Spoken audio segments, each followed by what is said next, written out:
但是是豪宅，它那个房租都是租40几万德拉姆币的。可是不知道为什么，自从前2个房客搬出之后，就一堆维修项目，例如说突然之间一堆刮牛，或者是呢冷气啊怎么修啊，怎么清啊，然后怎么找啊，到底发生了什么事？为什么它还是那么臭？后来呢，我们在里面发现了一只死掉的鸽子，怎么样钻进冷气机里面，然后死在那里。然后还有就是突然之间很多。你在选员工的时候，那个员工本身的素质是要接近你想要的公司的文化的。然后再来就是我们公司的员工都要不断的训练，怎么样跟客户交谈。那你有最无言的员工吗？我有遇到很傻眼的屋主。我们曾经管理他6间房子哦，他是巴勒斯坦，他有非常多的房子在阿布达比，真的就是一个很机车的人。例如说，他也许跟房客扣 security deposit 押金，可是他实际上呢，也许扣了8项，但他的维修只做5项，然后另外3项他就自己钱收着。还有一次就是我们被房客告，但是真的就不是我们的问题，原因在于那个房客他要提早搬出那间房子，提早搬出之前呢，他就有问我们说可以吗？那我们也问屋主说 ，OK， 根据我们的合约，房客他可以提早搬出，你要退给他多少的房租？因为房客已经1整年的房租就一笔支付给那个屋主，而且是直接进到屋主的户头里面的。屋主就说 OK， 好，可以，没问题。那我们都还白纸黑字都写下来。结果房客搬出，屋主就反悔了啊，这个维修项目没有扣到钱，那个没有扣到钱，没有扣到钱，小小的维修项目没有扣到，就只是他的女佣房的洗手台上面有个小刮痕，那也不过才300多块德拉姆币而已，就不肯退房客他接下去的房租。我们一般的合约，你有告知期，告知期之后还会有2个月的罚金期，那这个都扣完了之后，剩下来的部分就是要退给房客的租金。然后我们怎么跟屋主讲？屋主就说很快我就会还给他。然后刚好这个房客也是阿拉伯人，屋主也是阿拉伯人，就2个就直接告上法院。有啊，我们要上法院就跟法院要讲说这件事跟我没有关系，但是还是很麻烦了。我也出席就是上法院好几次。那一次是我们唯一被告，后来我们就跟这屋主就是解除我们物业管理的合约，就6间房子，贵的房子 ，I don't care。我觉得物业管理花很多时间在做情绪劳动，还有很多就是你真的觉得那房子是鬼打墙的吗？一间豪宅在沙地亚特岛上面，10年的别墅，算旧吗？10年算是旧，但是是豪宅，它那个房租都是租40几万德拉姆币的。可是不知道为什么，自从前2个房客搬出之后，就一堆维修的项目，因为我们都已经很努力的，就是每一个维修项目都把它做好，可是就还是层出不穷。例如说，突然之间一堆刮牛，或者是呢冷气啊怎么修啊，怎么清啊，然后怎么找啊，到底发生了什么事？为什么它还是那么臭？后来呢，我们在里面发现了一只死掉的鸽子，怎么样钻进冷气机里面，然后死在那里。然后还有就是突然之间很多蟑螂，非常多的鸟大便会在 roof 上面，或者是房子有很漂亮的花园，可能就只是一个周末没有去看它而已，所有的草就全部死掉，是不是被吓掉了？后来发现花园它都会有自动洒水系统，刚好在那个 weekend 它坏了。然后我们也知道阿布达比的夏天非常的炎热，所以只2天没有浇水，全部的草就全部变黄，就死光了。后来草皮全部重弄，花了6000多块德拉姆币，4万8，4、5万台币，4、5万台币。那最傻眼的员工，你有遇过那一种可能跟房客收了房租，但是不跟公司说，后来就直接告他。阿拉伯人的员工呢，通常说得多，做得少。这边指的不是阿拉伯这个国家，阿拉伯人 in general, all the Arabic people， 除非他今天是在国外受过教育的，那个可能另当别论。然后他们通常很容易就会 overwhelm， 就会觉得事情太多。跟我们亚洲那种苦干实干、埋头苦干是截然不同。所以阿拉伯人跟台湾人就是大相反。我们台湾人是做的很多，但是实际上说的很少。阿拉伯人就会说事情怎么那么多啊，做不完啊！你看我又做了什么，我多了不起啊！文件也没弄好，这个也没做到，然后都跟你说 sure no problem， 然后都 problem 很多。可是就像你说的，你就是要把它放在对的地方。另外一种人就是菲律宾人，那我们公司其实用蛮多菲律宾人的。我觉得菲律宾人他们基本上做事情，毕竟还是亚洲人，所以细心程度也好，对客人的客气程度也好，是跟我们的预期会比较接近的。但是也是要挑，我觉得他们的品质参差程度也是非常的多的。台湾的人大概在我看来啦，跟所有的在 UAE 的人比起来，我们可能都是有个80分左右的水准，挺高的。我说做事情，那菲律宾人的话，大概就可以从50到80这个 range 在跑，所以你要自己去挑到好的员工，才可以。然后我们也有请过俄罗斯的员工，我自己觉得他们做事情真的是一板一眼的，非常的严谨，可他们会比较直接，也当然不是每一个人啦，他们会让人觉得是比较强势的。比如说直接说 no， 会啊，因为像是我的俄罗斯的同事，他之前是在饭店业工作出身，所以他表达也算是比较委婉婉转。可是你会觉得俄罗斯的人就比较有那个 background， 就是他们身段比较没有那么的柔软，做事情一板一眼，脾气就感觉比较硬一些些。但是我觉得如果找到好的俄罗斯人，他们其实做事情是很厉害的，因为他们真的是不知道是不是苏联教育出来的，严谨度是好的。战斗民族也很会解决问题吗？会，之前的一个俄罗斯的同事，他真的是能力非常的好，觉得这有可能跟个人的个性有关。你叫他做一些事情是 out of her comfort zone 的，他就会崩溃。可能请他做一些什么事情，因为他觉得他没有做过，然后他也没有把握会成功，然后呢，他就不知道该怎么样跟那个客户沟通这件事情，然后他就哭了。然后我就要跟他讲说 ，I'm telling you, just do it. It's fine. We have option A, we have option B, we have option C. It won't fail. 但是就是可能纯粹是他本身的个性的关系。我们现在公司也都有印度人、巴基斯坦人，当然个体的差异是有的，但是最大的问题会是来自于沟通这件事情上面。因为我发现有些员工没有办法在我公司待很长的原因，就是因为他们沟通上面不 factual， 他们讲的很多我听得很模糊。Aren't we cool？ 强调沟通的精准度上面没有那么高，所以我现在这些员工都是真的是千挑万选，所以我们还是要不断的训练，让员工看待事情的角度跟表达的方式是一致的。要不然，像我们有很多的技术人员，房客要搬进来之前呢，他们都会说哦，房子已经状态很好，一切都很 OK。就房客搬进去的时候就说这个怎么这样子，油漆的痕迹在地上啊，这个怎么这样子，没有很漂亮，没有很完整。然后我们的工班就会讲说啊，可是这些东西都能用啊，它也没有坏掉。可是问题是，你看房客花这么多钱租房子，他们不是要一个没有坏掉的环境，他们是要一个非常良好的环境。你要怎么样跟那些工人讲这件事情？因为这些工人他们可能就是没有在很好的环境长大的，成长的背景可能就是书没有念很多，然后家里不是特别富有，所以你要怎么样让他们能够去想象一个豪宅应该要有的样子，豪宅要有的 quality。那其实是有点困难的，因为在他们眼中，他们只能够看到这个东西没有坏，可以用。所以你要怎么样去 bridge the gap， 就是让两边的人可以看到同样的 standard， 同样的标准。所以我们后来我们的系统整个设计上面就要让他们少一点能够自由发挥的空间。像我们的做 inspection 的那个 app， 我们就要问题就要问得很细。例如说，以前可能会问说，哦，冷气是否正常运作？那他们就会勾正常运作。那有钱人觉得很吵啊，或者是外面在滴水啊，对，他们都觉得这是正常。对，所以我们就要把问题问得更细。例如说，冷气是否有发出不寻常的声音？可是他们觉得很寻常啊。测试这个 reading 是多少，就是要能够把这个问题再更细节化，到他能够不用想，就是只是 yes and no。那有没有问题，需不需要改？那我们就是我们 office 的人来判断。开始这个公司算10年好，你觉得你是在第几年公司才进入到一个你可以接受的常轨？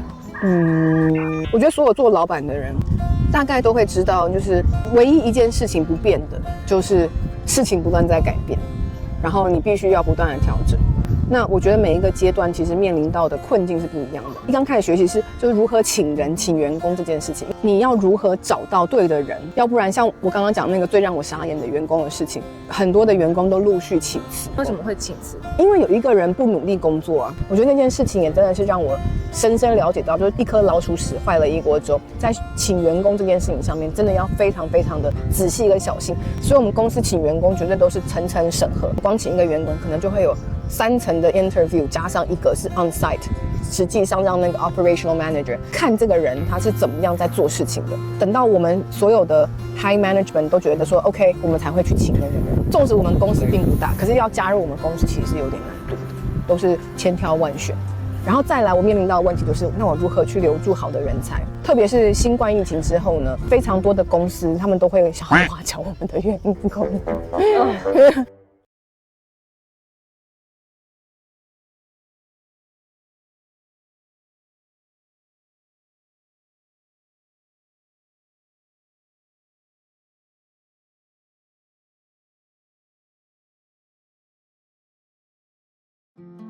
然后再来就是你如何去设计你公司的系统 operational system， 就像我刚刚讲的，那些工班他们遇到的事情，我如何用系统化的方法去解决它，让我不会每一次房客要搬进来都很崩溃，真的。然后后来我也是整个公司的组织架构系统重改。那现在就基本上都非常的 smooth，而且房客搬进来，我们都会叫他写问卷，然后我们也会跟屋主去分享，就是房客给我们的 feedback， 确保说我们的服务都是我们所要求的水准，房客搬进来是开心的，这件事非常重要。对，所以你们跟屋主和房客都有共同的一个 app 或者是一个平台可以交流吗？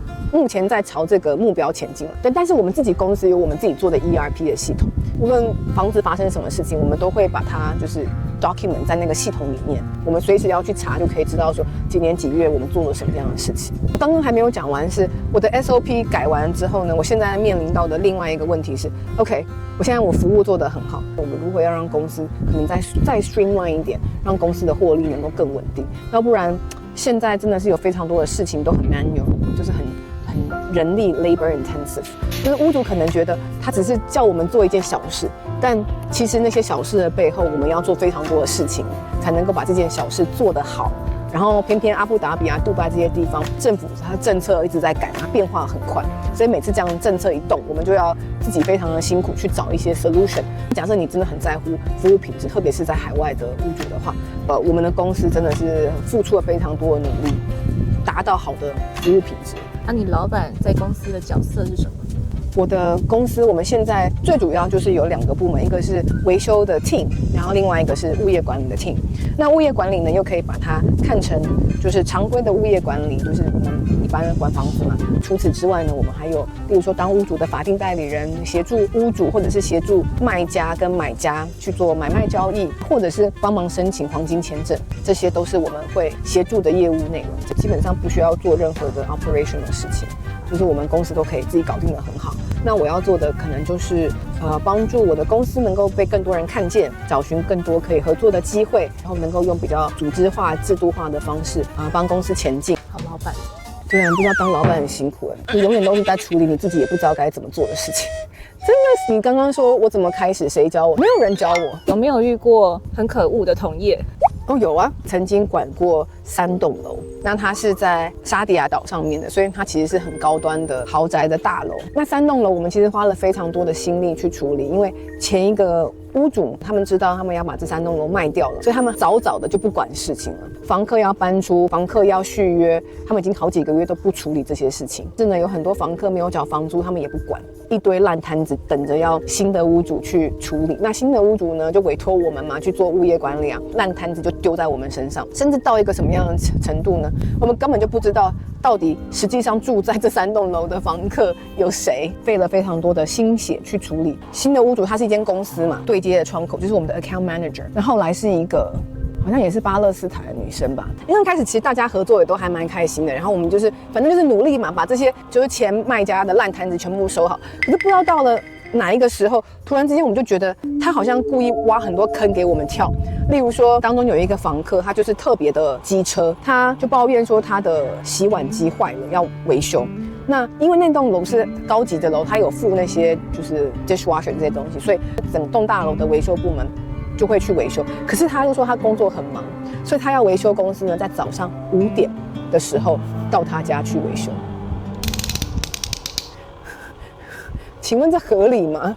当然，维修部门就跟那个房客很客气讲说，不好意思，我们真的没有办法，不行。然后那个房客他也很机车，他就直接打电话给这一个 account manager， 然后这 account manager 呢就打电话给我们说，叫我们去把这件事情处理好。那我们就只好拜托那个维修公司，拜托帮忙。然后对方就说好，算看在我们的面子上，因为他跟我们关系很好。好死不死，阿布达比早上起大雾哦。就是他们住在那种 labor camp， 就没有办法发车，然后也就晚了半个小时才到那个房客的房间，就是5点半。就马上就被骂臭头。那你为什么说那个 manager 好像挖坑给你们跳？因为他好像把这件事情告诉他那个 chairman， 后来我们就被，我觉得一定是的，后来我们就被换掉了，取代我们的那个公司。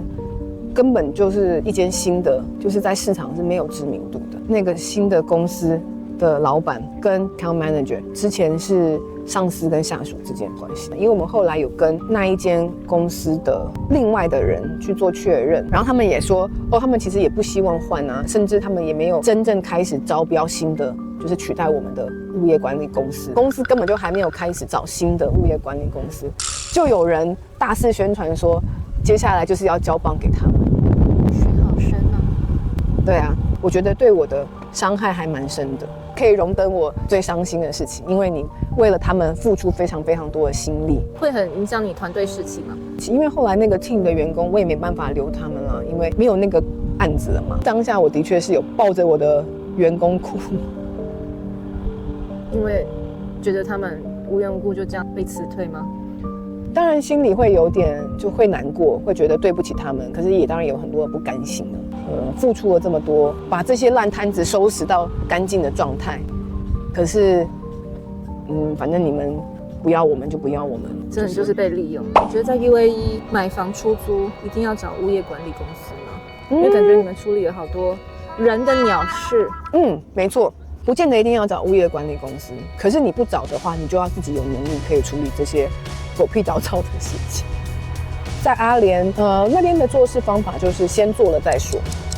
在政府他们有任何的，嗨，你帮我拍，嗨，妈妈好跳动，哎呦，好开心哦！